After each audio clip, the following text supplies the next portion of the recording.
অনেক ভালোবাসা আছে তোমার কাছে, তাই না? আমার 1 কেজি দিও ভালোবাসা। আমার মাথায় আসতেছে না, তোমার মতন এত বড় একটা সুন্দরী মেয়ে, ওর ওর তার সইছে কেমনে?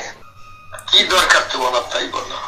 এখন যতক্ষণ তুই ওকে না ধরবেন, আমি ন্যায় বিচার না পাবো, ততক্ষণ তুই তো এখন আমি দুশ্চিন্তা। আর ওই তো আমার মাইরেই দিয়ে গেছে এখন, মানে আমার চলার মতোই অবস্থায় খারাপ বানিয়ে দিয়ে গেছে। এখন আমার মাসে সারা আমার কিস্তি হচ্ছে, আমার বেতন হচ্ছে 15,000 টাকা। ওভার টাইম তো আমার নাই, তাই হোক নাইট বিল ডে বিল মিলে 18,000 19,000 টাকা পাই।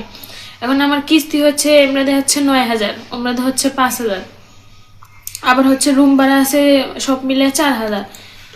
টাকাই থাকে না।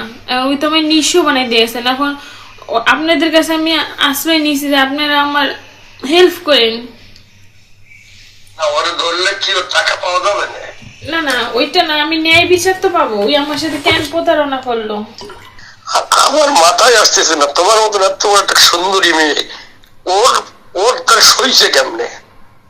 ও তো দেখলাম তো ভিডিওতে। স্যার, মায়া আছে এমন একটা জিনিস যা বলে কয়ে তো আর আসে না। মায়াটাকে, মায়া কি কাটছে? স্যার, মায়াকে এত সহজে কাটা যায়?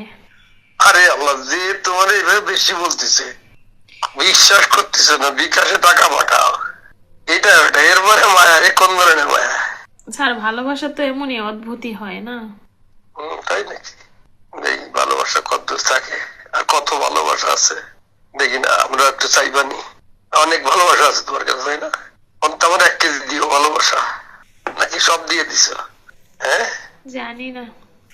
জানো না? না। আচ্ছা ঠিক আছে, দেখি। হ্যাঁ, আছে কিনা আর ভালোবাসা।